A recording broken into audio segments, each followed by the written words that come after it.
ठीक है।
ओके, तो हम चल पड़े हैं ड्यूक 390 की टेस्ट राइड के लिए। ओके, तो सबसे बुरी चीज़ तो मुझे ये लगी कि गाज़ियाबाद में मुझे टेस्ट राइड ही नहीं मिल के दी, जिसके लिए मुझे यहाँ नोएडा आना पड़ा। भाई साहब,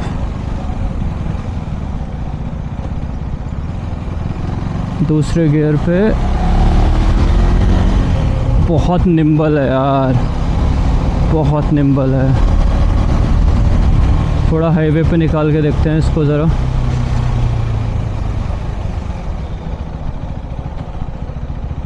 मैंने उससे पूछा नहीं कितना पेट्रोल है इसमें और मैं कितनी चला सकता हूँ, पर आई होप कोई इशू ना है इस चीज़ में कि मैं कितनी चला सकता हूँ।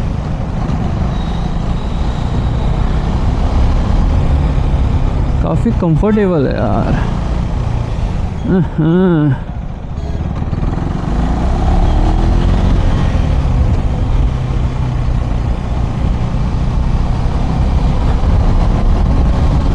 नाइस।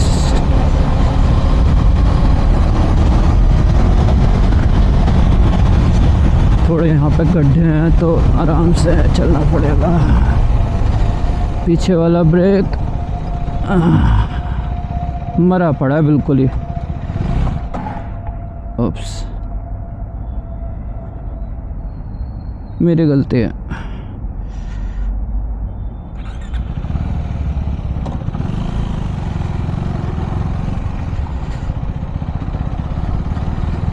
कि तो आई गेस ये सिर्फ न्यूट्रल पे स्टार्ट होती है, पहले दूसरे गियर पे नहीं, जैसे रॉयल एनफील्ड स्टार्ट हो जाती है। फ्यूल रिज़र्व पे है यार, मैं ज़्यादा चला नहीं पाऊँगा। आई होप ये बंद ना हो।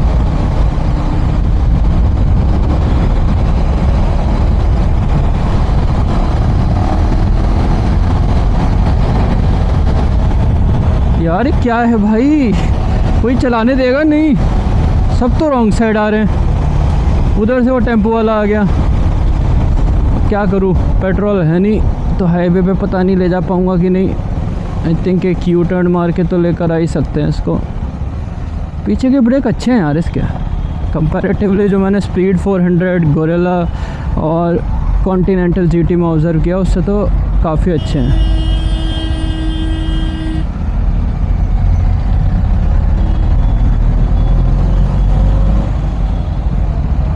लोगों का यहाँ पे समझ में ही नहीं आता यार, चाहे दिन हो चाहे रात हो, गंदी मचाना है लोगों को रोड पे।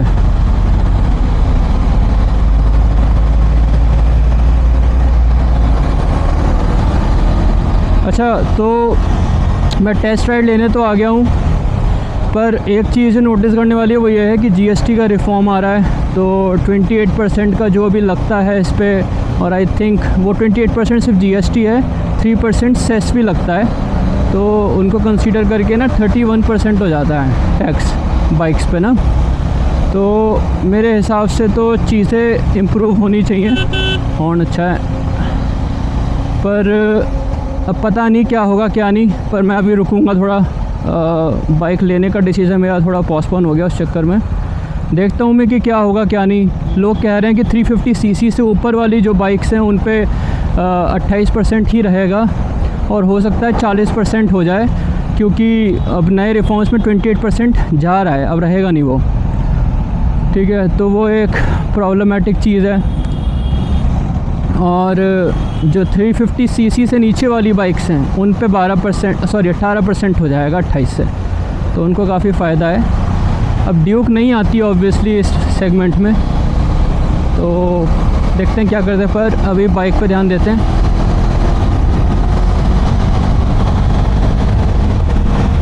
पीछे वाला ब्रेक एंड नाइस भाई साहब, ब्रेक बेहतरीन, एक नंबर यार, एक नंबर।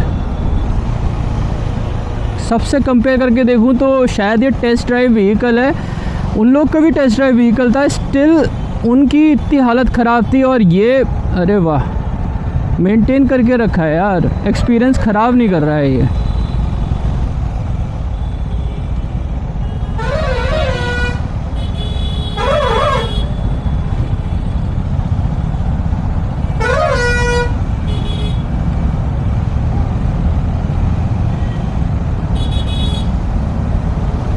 यार सबसे बढ़िया हैंडलिंग लग रही है मुझे, क्योंकि लाइट वेट होने की वजह से ना मैं काफ़ी कंफर्टेबल फील कर रहा हूँ। आई थिंक जो भी मैंने अब तक बाइक चलाई है उनमें सबसे ज़्यादा लाइट वेट यही है।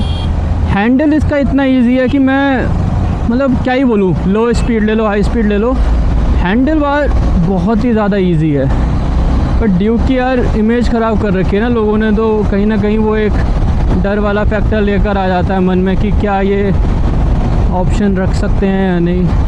ऊपर से अभी आपने सुना होगा KTM बैंक्रप्सी का भी एक अलग ही चला था, जिसमें बजाज ने अब जाके इन्वेस्टमेंट भी किया है, तो वो चीज़ अब तो जाके सॉर्ट आउट हो गई है। पर स्टिल आप मेरा कंसर्न समझ सकते हो कि मैं तो भाई bike long term resale maintenance सब देख दाख के ले रहा हूँ, तो मुझे तो हर चीज़ देखनी पड़ रही है। खैर पावर है बाइक में, काफ़ी पावर है और हर गियर में भर भर के पावर है। मतलब अगर आप भगाने वाले हो तो आपको बस ये करना है, ठीक है। अगर आप भगाने वाले नहीं हो तो जैसे मैं चल रहा हूँ, एक और गियर बढ़ाओ और बस माइलेज मिलता रहेगा। तो मूड के हिसाब से मैं ऐसा नहीं है कि मैं अगर कोई एक बाइक लूँगा तो उसको एग्रेसिवली नहीं चलाऊँगा, ऑब्वियसली एग्रेसिवली चलाऊँगा उसको। पर एक बात वो भी है ना कि हर रोज़ नहीं और हर टाइम नहीं, जब मन होगा तब। तो मेरे पास एक ऑप्शन मुझे एक ऐसा चाहिए जिसमें मैं कम से कम ये कर पाऊँ। तो अभी मुझे तो भाई सही बताऊँ तो पर्सनली स्पीड 400 में ज़्यादा मज़ा आया था। पता नहीं क्यों, शायद वो मैंने पहले चलाई थी या इस वजह से, लेकिन उसकी ब्रेक ने ना मेरा मूड ख़राब कर दिया था। ये देख रहे हो आप, मैंने बिना पैर टच करे लो स्पीड में बैलेंस कर लिया था इसको। वो वेट का ही फैक्टर है जो ये वाला सुकून लेकर आ पाता है, नहीं तो आप कहीं पे भी जाके देख लो भाई, वेट की वजह से आपको एक पैर रखना ही पड़ेगा नीचे। और आपको मैं एक चीज़ और बताऊं, अभी बहुत ज़्यादा गर्मी है, मतलब मुझे हेलमेट में गर्मी फ़ील हो रही है। मैं आपको ये इसलिए बता रहा हूँ क्योंकि मेरे पैर पे गर्म हवा लग रही है और मैंने जीन्स पहनी हुई है, अच्छी खासी मोटी जीन्स है, लेकिन उसकी लेंथ जो है हल्की सी ऊपर की तरफ आ गई, क्योंकि मैं ऐसा अपराइट बैठा हुआ हूँ अभी। तो जो मेरे मोजो और मेरी जीन्स के बीच में जो गैप बच गया है, वहाँ पे मुझे गर्म हवा लग रही है। अगर मैं उसको राइडिंग शूज़ से कवर कर लूँगा तो मुझे ये नहीं लगेगा। तो आई थिंक कंसर्निंग टॉपिक नहीं है अगेन। लेकिन हाँ, अब मैं वाइब्रेशन की बात करूँगा, क्योंकि जस्ट अभी मैंने वाइब्रेशन नोटिस किया है जैसे ही मैंने स्पीड RPM मैच नहीं करी। तो वाइब्रेशन है लेकिन मैनेजेबल है, जितना लोग हाइप बना रहे हैं आई थिंक उतना नहीं है। बहुत इजीली आप इसको कॉम्पनसेट कर लोगे और मुझे लगता भी नहीं है कि ज़्यादातर लोग नोटिस भी करेंगे यार। मैंने भी जस्ट अभी नोटिस करी है यार। मेरा इंडिकेटर तब से ऑन है यार, मैंने इंडिकेटर भी बंद नहीं किया था।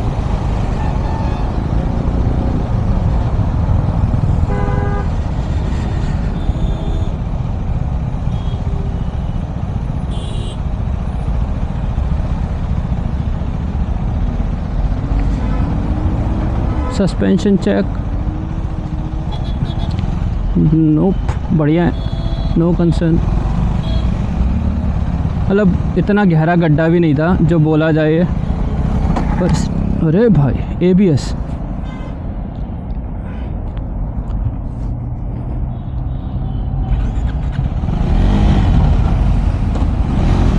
नोटिस किया था आपने क्या हुआ? ये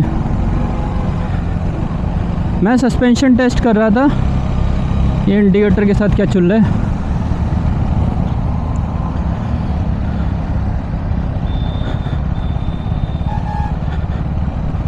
ओके, तो बीच में करने के लिए मुझे इसको अंदर की तरफ दबाना पड़ेगा। अभी आपने एक चीज़ देखी होगी, नहीं आपने नहीं देखी होगी एक्चुअली में, तो मैं आपको बता दूँ, पीछे वाला जो टायर था वो स्किड मार गया। I don't know, I think ABS road दिखा तो रहा है, तो होना तो नहीं चाहिए था। अब मैं ट्रैफिक का भी टेस्ट कर लूँगा यहाँ पे। देखो वेट नहीं है बिल्कुल भी, तो नहीं फील हो रहा, कुछ भी फील नहीं हो रहा। मतलब समझ रहे हो मैं क्या कहना चाह रहा हूँ? बहुत इजी यार, मेरे दोनों पैर एक तो अच्छे खासे रोड पे हैं, तो कहीं ना कहीं मुझे वो फैक्टर भी दिख रहा है कि आराम से बैलेंस कर पा रहा हूँ मैं।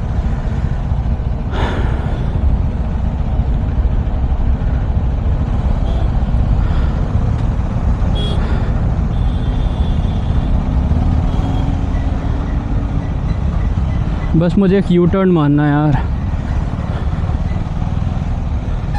उसके लिए मुझे राइट साइड जाना है। बस लोग मुझे जगह दे दें।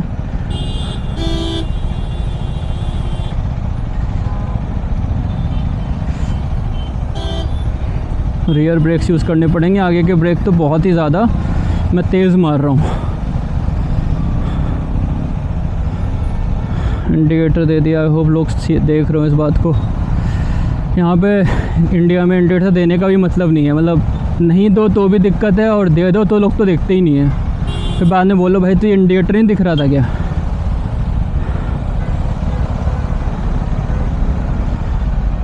बहुत गर्मी है, पानी पानी हो गया, जाने दो।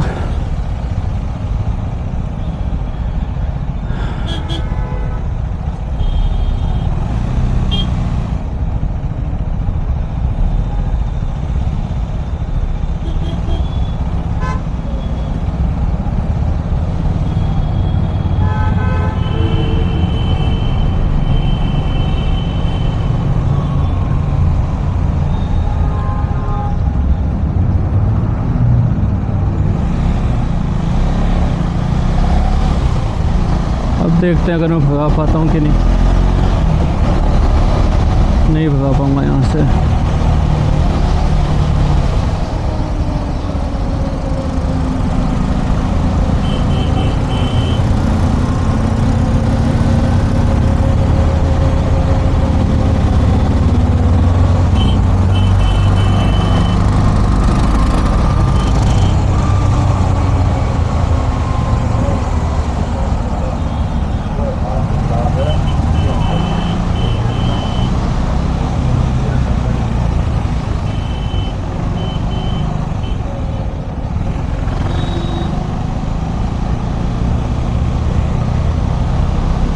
बहुत ज़्यादा गर्मी है, मेरे को बस अभी फ़िलहाल तो बस गर्मी फील हो रही है, और बहुत ज़्यादा अनकम्फर्टेबल लग रहा है अभी इस टाइम पे। एक तो मैंने राइडिंग जैकेट और सब कुछ पहन रखा है, तो एक तो वो भी वजह है, ऊपर से मैं बिल्कुल ही पीक दोपहरी वाले टाइम पे हूँ। तो आप देख पा रहे होगे कि जाम ने भी ऐसी तैसी कर रखी है बिल्कुल ही। ऊपर से रॉन्ग साइड वाले नहीं सुधरेंगे।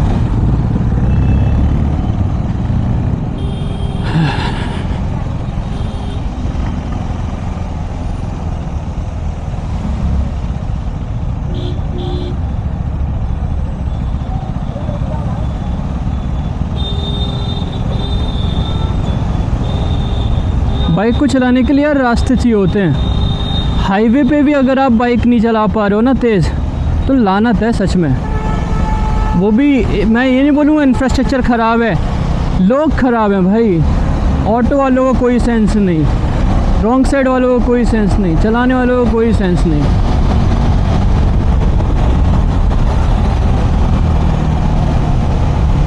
क्या टेस्ट कर पाएगा आदमी यार।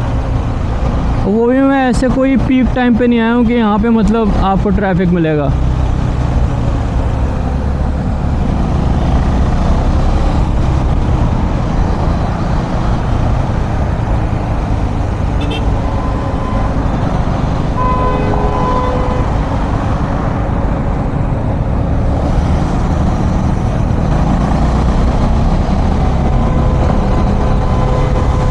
पावर तो भर भर के है, नो डाउट अबाउट इट। और इतनी ज़्यादा निम्बल है ना कि मतलब हैंडलिंग में कोई इशू नहीं आ रहा है।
ओके एक चीज़ मैं आपको ऑनेस्टली बता दूं, जो अभी जस्ट मैंने अभी एक्सपीरियंस करी है। ब्रेकिंग मैंने आपको बता दी, हैंडलिंग में तारीफ़ बहुत कर चुका हूँ ऑलरेडी, ठीक है। एक मिनट इंडिकेटर दे दूँ ज़रा। सबसे मेन चीज़ जो जिसके लिए आई थिंक बाइकिंग होनी चाहिए वो है रास्ते छोटे नहीं भाई, रास्ते इजी करने के लिए। मतलब बाइक का मतलब क्या है कि आप जहाँ पे ऐसे गाड़ी काट नहीं पाती है वहाँ पे बाइक आराम से रास्ता काट लेती है, ठीक है। काटने का मतलब है यूँ यूँ यूँ यूँ करके नहीं, आपने जगह देखी, आपने उस लेन में चला, फिर आपने जगह देखी उस लेन में चला। ये नहीं कि आप मतलब फिर लहरी मारते हुए चल रहे थे, छपरी लोग करते हैं, वो नहीं कह रहा हूँ, ठीक है। आई होप आपको डिफरेंस समझ में आ गया होगा। ये बस वाले को देख रहे हो, अब मुझे इधर मुड़ना है, इसने इधर खड़ी कर दिया, मैं आगे जाऊंगा ये भी चलना शुरू ना कर दे। तो मैं आपको बता रहा था कि अभी मैंने जस्ट अभी एक अच्छे खासे टाइट पैच पे तेज़ चलाने की कोशिश करी। उससे क्या हुआ, मैं कॉन्फिडेंस चेक कर रहा था अपना कि मैं कितना कॉन्फिडेंट फील कर रहा हूँ। काफ़ी ज़्यादा बेहतरीन हैंडल बार, ब्रेकिंग, पावर और वेट, मतलब इन टोटल करके अगर आप देखोगे तो वो एक्सपीरियंस मैंने एक साथ किया है। मतलब मुझे इतना ज़्यादा कॉन्फिडेंस आ रहा था कि मैं बाइक पे कुछ भी कर सकता हूँ, मतलब कुछ भी मतलब समझ रहे हो, सब कुछ नहीं, पर इतनी इजी गोइंग बाइक है कि मैं सब कुछ कर पा रहा था, एज इन काट पा रहा था, ठीक है। लो आरपीएम, हाई आरपीएम सब पे मैनेज कर पा रहा था, क्योंकि हर एक लेवल पे मुझे पावर फील हो रही है। और ये देख रहे हो आप, तो अल्टीमेटली बहुत पावर है, नाइस। मतलब no complaints at all. Heating का भी मेरा इशू है भाई, मैं क्यों अपना नंगा पैर लिया घूम रहा हूँ, तो उस पर मैं बाइक को भी कुछ नहीं बोलूँगा, ठीक है। आई थिंक मैं बहुत सेटिस्फाइड हूँ उससे, जो मेरे इनिशियल एक्सप्रेशन है वो काफ़ी अच्छे हैं। सस्पेंशन मैं टेस्ट कर रहा था उस टाइम पे, थोड़ा सा एक मुझे अजीब सा लगा था, पर आई थिंक ओके ही है, आगे बढ़ा जा सकता है इस चीज़ से, ठीक है। तो मैं अब इसको वापस करता हूँ, थोड़ा KTM वालों से बात करता हूँ, फिर मैं अपनी कार में बैठ के ऑफ़िस के लिए निकलता हूँ, फिर मैं आपसे बात करता हूँ इसके वर्डिक्ट की। मुझे ऑफ़िस के लिए भी लेट हो रहा है, तो मुझे वहाँ भी निकलना है, ठीक है। तो एक बार मैं फिर आपसे कनेक्ट करता हूँ। ओके, तो जल्दी से समराइज़ करते हैं और इस वीडियो को एंड करते हैं। तो समरी ये है कि मैंने बाइक चलाई, मुझे बाइक में ज़रा सा भी कोई इशू नहीं लगा। लोग हीटिंग इश्यूज़ और वाइब्रेशन को काफ़ी ज़्यादा हाईलाइट करते हैं, मैंने बहुत वीडियोस देखी हैं जिसमें ये साफ साफ बोला गया है। इंजन हीट मुझे नहीं लगी, जो मैंने आपको बताया भी था कि मुझे हल्की सी पैर पे लग रही थी। उसका रीज़न भी यही था कि मैं एक्चुअली में पैर ऐसा लेके घूम रहा हूँ कि जिस पे कोई कपड़ा ही नहीं है, तो वो मेरी गलती है ना भाई। मैं मतलब नंगे पैर के साथ क्यों घूम रहा हूँ। वो मेरी गलती है। अब अगर मैं नंगे बिना चप्पलों के अगर रोड पे चलूँगा तो मैं बोलूँगा रोड गर्म है ना, वो तो ऑब्वियसली गर्म ही होगी, मुझे चप्पल तो पहननी चाहिए। तो कहीं ना कहीं मुझे हीटिंग इशू नहीं लगा। और रही बात, और मैंने बहुत ही ज़्यादा एक्सट्रीम हीट में चलाया है, मैं आपको ये भी बता दूं, ऐसा नहीं है कि बिल्कुल गर्मी नहीं थी, बहुत गर्मी थी, कहीं ना कहीं ज़्यादा ही गर्मी थी, मुझे बहुत ज़्यादा अनकंफर्टेबल भी लग रहा था हेलमेट के अंदर। स्टिल मैं बोलूँगा कि मेरे लिए मैनेजेबल था इंजन हीट। वाइब्रेशंस की बात करूँ तो मैं अगेन बोलूँगा, अगर आप ग्लव्स पहनते हो, ठीक है, ठीक ठाक भी ग्लव्स पहनते हो जो आज के डेट में 400-500 रुपये के आ जाते हैं, आप फिर भी बेटर छूटोगे। मतलब आपको बहुत ही रेयरली वाइब्रेशंस का इतना घंटा फर्क पड़ेगा। ठीक है, दोनों चीज़ें कवर कर ली। अब जो अच्छी चीज़ है जो हमेशा हाईलाइट होती हुई आई है हर वीडियो में, वो है परफॉर्मेंस, हैंडलिंग, लाइट वेट, और सबसे मेजर चीज़ जो कोई नहीं बोलता, ब्रेकिंग। ठीक है, तो मुझे इन सब चीज़ों में जो सबसे अच्छा लगा वो ब्रेकिंग लगा। अभी तक की मैंने जो टेस्ट राइड ली हैं बाइक्स, उनमें इस टेस्ट राइड व्हीकल का ब्रेकिंग बहुत ही ज़्यादा अच्छा था। सर्विस वगैरह शायद करके रखते हैं लोग, इस वजह से। रॉयल एनफील्ड की तो मुझे नहीं लगता कि कोई भी बाइक इतने अच्छे तरीके से मेंटेन्ड भी थी टेस्ट राइड वाली। मतलब एक का शीशा उल्टा उल्टा हो रखा है। मुझे जीटी की जो टेस्ट राइड मैंने ली थी उसकी भी पता नहीं हालत कैसी ही ख़राब कर रखी थी। तो अल्टीमेटली वो एक्सपीरियंस ख़राब कर रहा था। स्पीड 400 के केस में उसकी रियर ब्रेक्स तो इतने ज़्यादा मर चुके थे, ऑलमोस्ट डेड ही थे। मैं कितना भी दबा रहा था उसका कुछ खास हो नहीं रहा था। तो इनको थोड़ा सा ध्यान देना चाहिए इन चीज़ों पे। तो ड्यूक 390 उस चीज़ में एक्सेल करती है, मतलब इट्स दी बेस्ट। ठीक है, उसमें डाउट ही नहीं है। अब अगर वो आप नया बाइक लोगे तो ऑब्वियसली वो आपको और अच्छा एक्सपीरियंस देगा। ठीक है, क्योंकि उसके सस्पेंशन, उसके ब्रेकिंग बिल्कुल ही नए हैं, तो वो आपको रोड पे बहुत अच्छा एक्सपीरियंस देने वाला है। ठीक है, पर मज़ा वाला जो फैक्टर है ना, वो स्पीड 400 में ज़्यादा है। अगर आप दोनों को चलाओगे, स्पीड 400 और 390 को, अगर आप ड्रैग रेस वगैरह में इंटरेस्टेड नहीं हो, जो मुझे लगता है कोई भी बंदा है आज की डेट में, कोई बंदा बाइक लेगा ड्रैग रेस की तो लेगा नहीं। ठीक है, आपको क्या वीडियो बनानी यूट्यूब पे ड्रैग रेस करते रहोगे आप तो चलाओगे बाइक। तो जो मज़ा है चलाने में वो ऑब्वियसली स्पीड 400 में ज़्यादा है। ठीक है, वो कहीं ना कहीं आपको अच्छी ही लगेगी। ऊपर से उसका जो सर्विस पीरियड है वो काफ़ी अच्छा है। वो इतनी फ्रीक्वेंटली आपको सर्विस कराने के लिए आपको नहीं जाना, जो ड्यूक के केस में एक मेजर ड्रॉबैक है।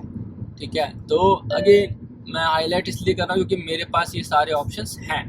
तो कंक्लूजन यही है कि अगर आप 2025 में अगर आप ड्यूक 390 लेना चाहते हो तो this is the best option in 2025, considering कि ये आपको बाइक अंडर 4 lakhs और सिंगल सिलेंडर में इतनी ज़्यादा पावर जनरेट करने वाली बाइक मिल सकती है।